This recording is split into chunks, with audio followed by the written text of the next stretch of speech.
आई सारखे माया जीवनात निवडून गेली ना दादा, नाही रे जवळ करत कोणी. तुमच्याकडे किती पैसा आहे, तुमच्या पैशाला कोणीच मोजत नाही दादा. पण तुमच्या घराच्या उघड्यात म्हातारी आई बसलेली असू द्या, म्हातारा बाप बसलेला असू द्या, लई आनंद असतो रे. हे आज हे पोरं सगळे त्यांच्या पायावर उभी राहिलेली. माळू दादा असेल, रमाजी दादा असेल, सुभाष दादा असेल, पोरंही त्यांच्या पायावर उभी राहिलेली आहे. पण भाऊ काळजी घे, ही म्हणणारी आई आता लेकरांजवळ राहिलेली नाही आहे. आणि जीवनात आईचं पवित्रत्व किती असतं सांगू दादा. एका मिठा संत पुढे चालतो दादा, त्या डवळे महाराज तुमच्या पुढे उभा आहे ना, एका फक्त आई करता त्या नारजाच्या गादीवर कीर्तनाला. नाहीतर दादा मी कुठे आळंदी पंढरपूरचा कीर्तनकार नाहीये. माझ्या बाळू मामाची कृपा, माझ्या आईची कृपेने झालेलं कीर्तनकार आहे. आई सारखं दैवत या जगात नाही ते म्हणाल असं का. मी या गादीवर उभा राहायच्या अगोदर एका लाल दिव्याच्या गाडीमध्ये वन खात्यामध्ये वन अधिकारी पदावर पोहोचलेला ढवळे महाराज आहे. अरे लाखो रुपयाचा पगार होता या महाराजाला. पण फक्त माझ्या आजारी आई अंतरुणात झोपलेली होती आणि बाजूच्या कोपऱ्यामध्ये ढसा ढसा रडणारा माझा बाप माझ्या जवळ आला होता. अरे बापाच्या पायावर डोकं टेकवलं, बापाने फक्त हात हातात धरले, एकच शब्द सांगितला, पोरा अरे लाखो रुपयाच्या पगाराला निघाला. पण लक्षात ठेव, आयुष्यात लाखो रुपये तुला भेटतील, पण अंतरुणात झोपलेली तुझी माय तुला आयुष्याच्या बाजारमध्ये परत कधीच भेटणार नाही. लक्षात ठेव. पर्याय दोन आहे, नोकरी तेवढीच महत्वाची आहे आणि तुझी आई सुद्धा तेवढीच महत्वाची आहे. अंगावरची बॅग खाली टाकली आणि महाराज आईच्या पायावर नतमस्तक झालं. अरे काय असते आई सांगेल तुम्हाला. ऐका दादा, सकाळी सकाळी इकडे कीर्तनाला निघालो तुमच्याकडं. अरे अंथरुणात उठून बसलेली माय मला म्हणत होती, भाऊ कुठे चालला. म्हणलो कीर्तनाला चालला. आई म्हटली, भाऊ हळू जा बरं का, काळजी घे बरं का, गाडी हळू चालवत जा, कोणाशी भांडण तंडण करू नको, लवकर जेवायला घरी ये, तुझी आजारी आई वाट पाहते. खळखळ डोळ्यातून पाणी आलं, विचाराला पांडुरंगा परमेश्वरा, जोपर्यंत आई जिवंत आहे तोपर्यंत म्हणेल भाऊ काळजी घे, पोटभर जेवण कर. ज्या दिवशी जीवनातून आई जाईल ना, त्या दिवशी या जगामध्ये आई सारखं दैवत नाही भेटणार का. हजारो लाखो मित्र भेटतील, पण आईची ऊब देणारी माऊली परत नाही भेटणार, आईची माया परत नाही भेटणार. आहे त्यानं जीव लावा, ज्याची गेली त्याला विचारा रे काय अवस्था असते. कशाला सोडून गेली तू सगळ्या, हो हो न बघितलं तुझ्या कशाला सोडून गेली तू सगळ्या, हो न बघितलं तुझ्या कशाला सोडून गेली तू सगळ्या, हो न बघितलं तुझ्या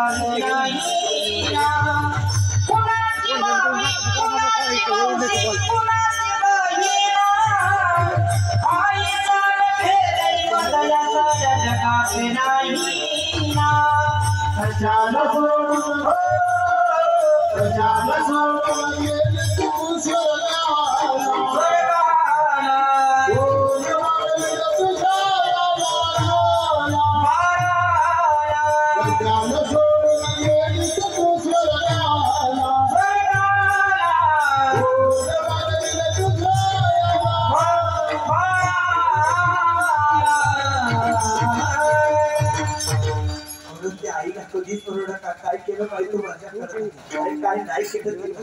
एक उदाहरण तुम्हाला सांगतो दादा. लोणीला हॉस्पिटलमध्ये त्या पेशंटला माय मम्मी बाळंतपणा करता ऍडमिट करून घेतली. नातेवाईक जमले, पाहुणे रावळे जमले, डॉक्टरने बेल वाजवली. डॉक्टर आल्या त्या ठिकाणी महाराज आणि त्या नातेवाईकांना म्हटले ती बाळणपणा करता ती माय माऊली हॉस्पिटलमध्ये ऍडमिट केली ना, तिच्या पोटात एक वेळेस गर्भ जगेल किंवा ती जगेल काय होईल सांगा. अरे नातेवाईक म्हटले ताई हो डॉक्टर ताई डॉक्टर मॅडम ऐका ना, हे पोटातलं बाळ मेलं तरी चालेल, ताई जगली पाहिजे. सासरा म्हटला पोटातलं बाळ मेलं तरी चालेल, ताई जगली पाहिजे. सासू म्हटली पोटातलं बाळ मेलं तरी चालेल, माझी सून जगली पाहिजे. नवरा म्हटला बायको जगली पाहिजे, पोटातलं बाळ मेलं तरी चालेल. पण त्या पोटावर बाळणपणा करता घेतलेल्या त्या माईला विचारलं आई हे ताई एक वेळ तुझ्या पोटातलं बाळ मरेल किंवा तू मरेल काय होय सांग. अरे काय असते रे आई. त्या आईनं उत्तर दिलं डॉक्टर साहेब मी मेले तरी चालेल पण माझा वंशाचा दिवा जगला पाहिजे. ही जगात प्रेम करणारी फक्त आई आहे, आई आहे. म्हणून त्या आईला कधी विसरू नका रे. अरे पाण्यात भाकर चुरून खाणारे आई मी रस्त्याला काही पाहिल्या. अरे लोकांसाठी तुमच्या माझ्या हिता करता भूक त्यांना लागायची जेवण तुम्हाला होतं, आणि काटे त्यांच्या पायात करायची चप्पल आम्हा तुम्हाला होती. दिवाळीच्या सणाला कोणत्याच आईनं नवं वस्त्र नाही घेतलं, लेकरा करता नवे नवे कपडे होते. एक वाक्य माझं माय मावल्यांना जाताना सांगून जाणारे ऐका. मला दादानी 12च टाइम दिला पण थोडे 10-5 मिनिटं घेणार तुमचे बाळू मामाचं बाळूबाचं चरित्र सांगणार आहे. ऐका दादा फक्त एवढं वाक्य जाताना घरी घेऊन जा बघा. ज्याच्याकडे आई आहे आज या कुटुंबातून आमच्या त्या ठिकाणी ताईची आई गेली नाही भेटणार तिला. पोरांना आई नाही भेटणार आता कधीच नाही भेटणार आई म्हणल्या करता. आई हे नातच तुटलं आयुष्याचा दोरा. आता परत आई येणे नाही, परत नाही येणे. किती म्हणले आई आई डोंगरावर गेलं सूर्य परत दिसेल पण माती आड गेलेली माई नाही दिसणार कड्या. ज्यांच्याकडे आई आहे ना हे ताई, ज्यांच्याकडे आई आहे ज्यांच्याकडे बाप आहे ना त्यांनी ऐका रे माझं 7-8 दिवसातून महिन्यातून एक फोन करायचा तुमच्या माई बापाला. तुमच्या बाबाला फोन करून सांगा दादा हे लई अन्नाची आठवण आली रे, लई अक्काची आठवण आली रे, लई माझ्या आईची आठवण आली. हे फक्त तोंड भरून 2 शब्दाचं बोला रे त्या मायबापाशी, लई आनंद वाटतो रे. तुम्ही त्यांना नारळ पाणी आणावं म्हणून नाही वाटत त्या मायबापाला, तुम्ही खाऊ आणावं म्हणून नाही वाटत त्या मायबापाला, तुम्ही त्या आईला लुगडं आणावं बापाला धोतरबंडी आणावं नाही वाटत त्या बापाला. फक्त एकाच गोष्टीचे मायबाप भूकेलेले असतात, माझ्या लेकराने येऊन मला भेटावं ही भूक फक्त मायबापाला असते. पण आयुष्यात त्या मायबापाला कधी विसरू नका.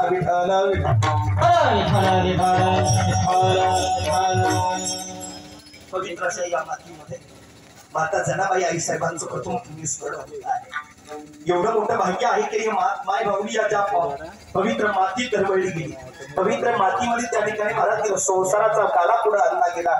आणि एक पवित्र अशी माती ज्यांच्या स्पर्शानं पावन झालेली आहे ती म्हाळोबा रायाची भूमी आहे महाराज. आणि या म्हाळोबाचं मंदिर काही साधं सुद्धा नाही आहे. थोडा वेळ लक्ष द्या माझ्याकडे विकू द्या दादा. त्या ठिकाणी महाराज हे साधं सुद्धा मंदिर नाही आहे, हे फार मोठं जागृत मंदिर आहे. आणि सापूरचा बिरवा इथपर्यंत आला, बिरवा सत्वाला पावतो पण सत्वाला पावण्याकरता या पवित्र अशा भूमीमध्ये आणण्याचं काम जर घोडेगिरीवरून जर कोणी केलं असेल तर या म्हाळोबाने केलेला. या म्हाळोबाने केलेला. म्हाळोबा म्हणजे साधं सुद्धा दैवत नाही. जीवनात किती मोठं संकट येऊ द्या आणि माझ्या म्हाळोबाच्या दारात जाऊन सांगा रे बाई बाप तुमच्या जीवनात तो संकट दूर होऊन जाण्याची ताकद माझ्या म्हाळोबा दैवतामध्ये. ते म्हणत रे महाराज ऐका ऐका दादा एक वेळेला प्रसंग असा घडला. या म्हाळोबानं